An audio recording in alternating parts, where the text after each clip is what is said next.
Well, good morning. It's April in Central Illinois, and we're going to go ahead and fire up the Lange Patio 48. Had this about 3 years now. By far, it's probably my favorite pit to smoke on. Sometimes I don't get to use it as much because of the quantity of stuff I need to cook, but we're going to fire her up today. Got a few starter cubes that I use in here. I need to get cleaned out of there, but that's the inside of her. Got a lot of space. Got a nice sturdy rack on here to hold things, pans and whatnot.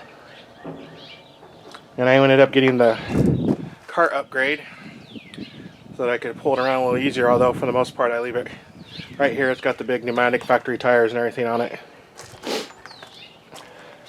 So I can go ahead and get her started up.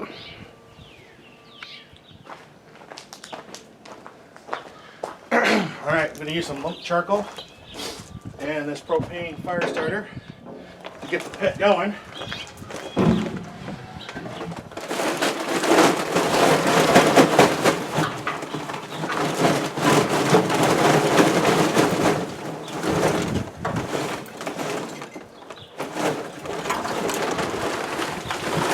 And then once I get her fire kind of going, get the charcoal base, I'll start loading her in with some firewood.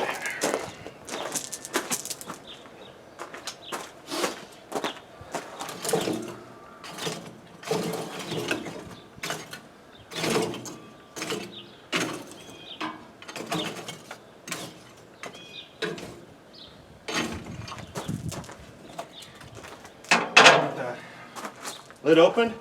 Make sure these pinwheels are open. Get proper airflow.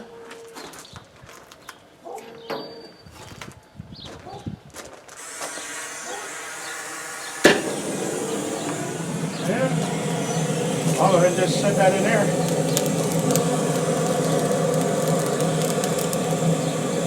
Let that go for a while.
Alright, we'll start building some wood in there. Let that take off. Come back and check on it in a little while.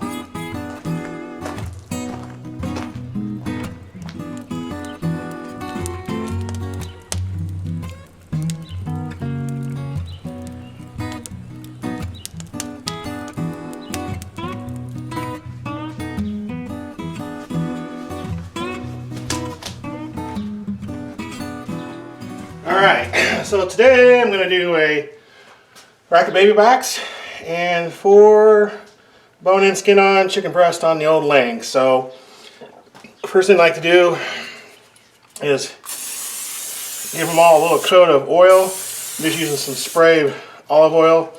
I use oil and stuff for chicken and ribs versus a mustard.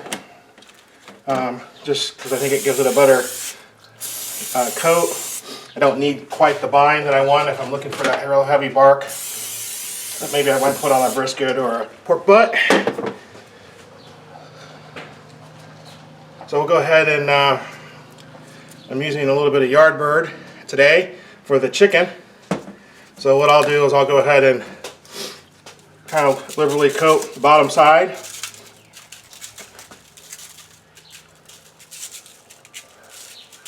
And then I'll flip them.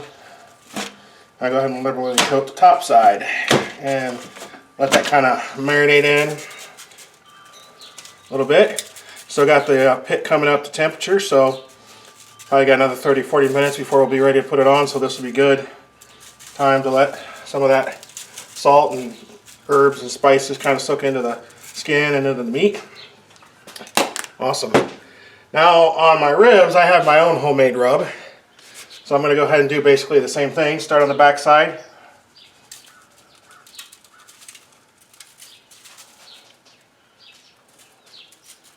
And I didn't get too worried about getting it all cleaned up because this isn't for any competition. It's just for eating at home. Just want a nice slow cook on it today. Kind of fall off the bone.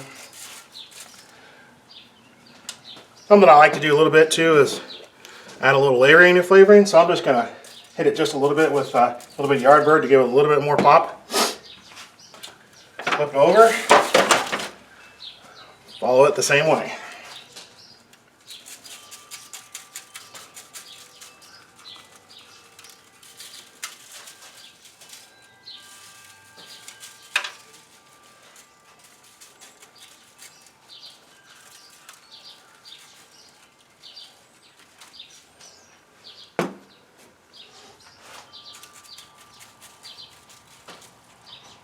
Alright, there you have it. So we'll go ahead and let the ribs and chicken sit and kind of marinate for a while on the seasoning. And we'll be back out at the pit here and checking on the fire.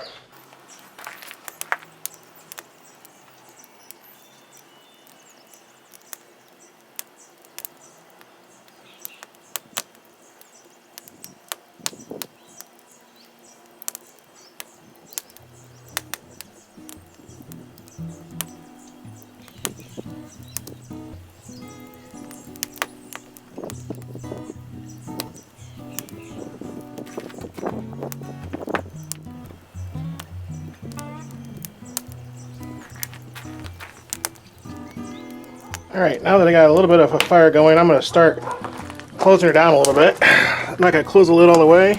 I'm just going to close her about 3/4 of the way. Get a little airflow in there. I've got the lid closed down as well. Don't have it locked in, so there's still breathing going on inside of there. Get airflow, but that'll start letting the pit heat up slowly, bringing her up to temp. Let's see, as of right now, she's about as cold as she can be. We'll come back in a little bit. Alright, we've got the pit up to about 250-ish. A little over 250, which is good. That way it'll settle back in a little bit. So I'm going to go ahead and throw the chicken on and the ribs on. Now the nice thing about the 48 size Lange is you don't really have the hot spot variation as much. So I'm going to, even with that though, I'm going to try to center most of the meat right in the center of the pit. So put the ribs on first, and we'll just throw the chicken on.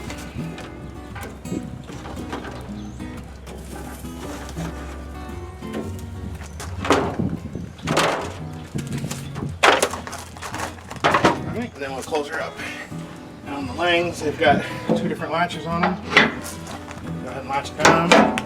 Now go ahead and lock that smoke in there so we get that good smoke flavor permeating throughout the pit. Keeping in mind, this is also a reverse flow smoker. So smoke comes in, comes up under, goes over the top and back out the stop. So we'll check back in a while when we get time to wrap the ribs. Alright, we're back. Just checking in on the ribs. They've been on for about an hour and 20 minutes. Starting to tack up a little bit, just like I would like. Taking a look over here at the chicken as well. They've got that color on there. Now with the chicken, I'm going to go ahead and start slowly glazing them. with a mixture of barbecue sauce. Added some rub back into it and Italian dressing. It kind of gives it more of a glaze. Gives a little bit of that vinegar savoriness to it, with a lot of the sweet of that barbecue sauce. And I'll just start glazing these breasts now for the next probably 20-30 minutes. Just letting that tack up, putting another layer on, and it really builds that barbecue sauce flavor on the wings. So I'll go ahead and start glazing them here. So just use a little brush, kind of just dab it on. Don't really want to rub that rub base off, so I'm not really brushing it, I'm just kind of dabbing it on. You can kind of hear it sizzling as we do it.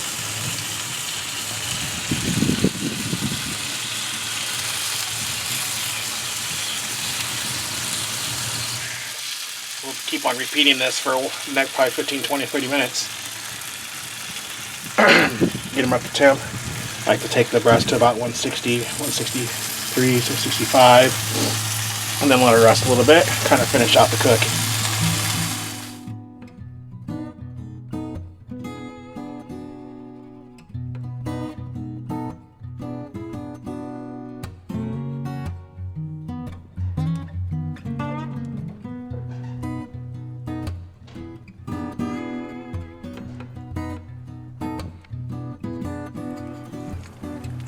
Alright, we're back at it. Gonna rebaste them again. Again, just dab over. You can start to see how that's glazing up and setting up on there. They start to tack up.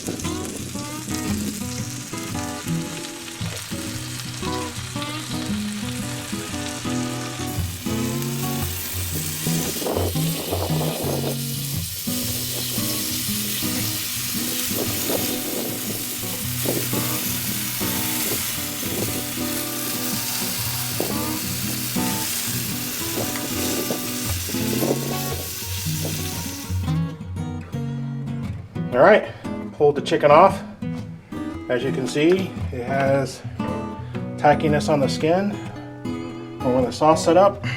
But you can see the juiciness and moisture of the meat. So, there you have it. Barbecue chicken off the Lange. Alright, so I got the tin foil out. Double wrap them. Tin foil, keep it really insulated, keep the juices in. So first thing I'm going to do is I'm going to pour a little bit of that same sauce down below on the pan. I'm not going to use the butter and sugar today. And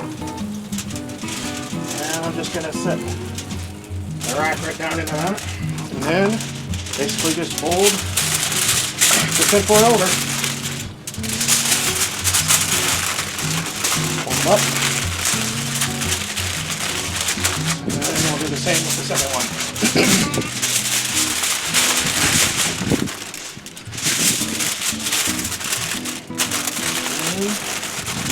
Go ahead and set that back in. Rack down this time. And probably let it go another hour and a half or so. Check it. You're looking for that 195 to 200 degree temperature ish, or that real flexibility inside the rack to where almost wants to break away, but it's not breaking away. Alright, it's been about, say, an hour and 15, hour and 20 minutes on the ribs. So we're going to go ahead and take a peek. Oh yeah. So we're starting to see that rib bone pull back. That's good. So I'm going to go ahead and probe it just a few places to see if we can get temps on the actual meat. Make sure it's really getting done.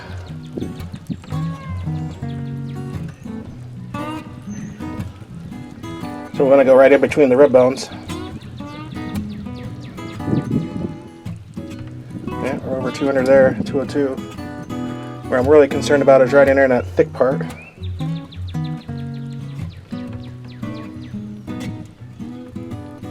Yep, even there. That's that thick part of the rib.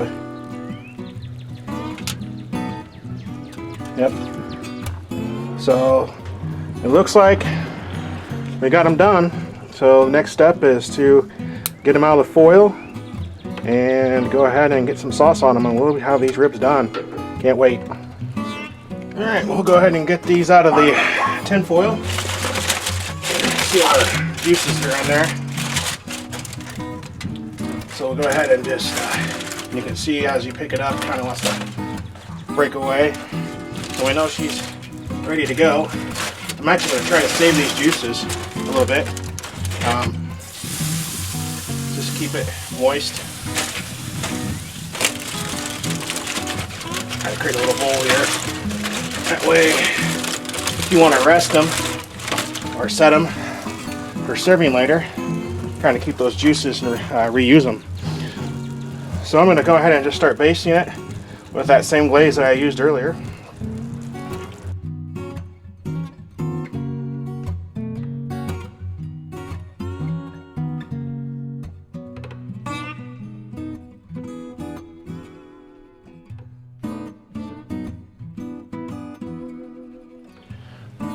Alright, glazed her a couple times, got her tacked up. So it's time to go ahead and take her off, get her over to the cutting board. Alright, you can see we got her off the pit and on the cutting board. You can see the bone reveal, which is good. Got a little bit of that white on the tips there, which is a good indication we got her done. So we'll go ahead and get her all sliced up here.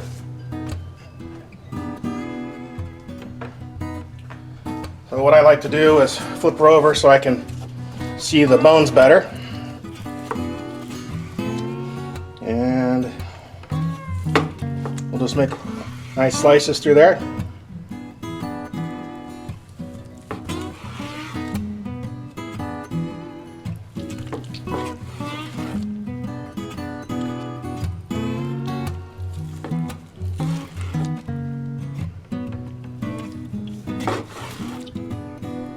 Slicing pretty good, so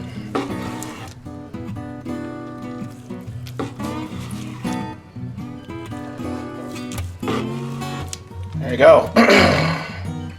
So we got our slice through pretty good. Go ahead and start flipping it back over.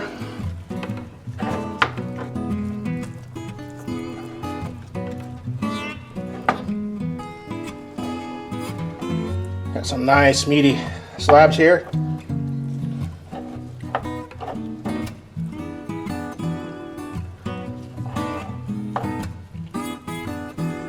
Oh, falling off there. So as you can see,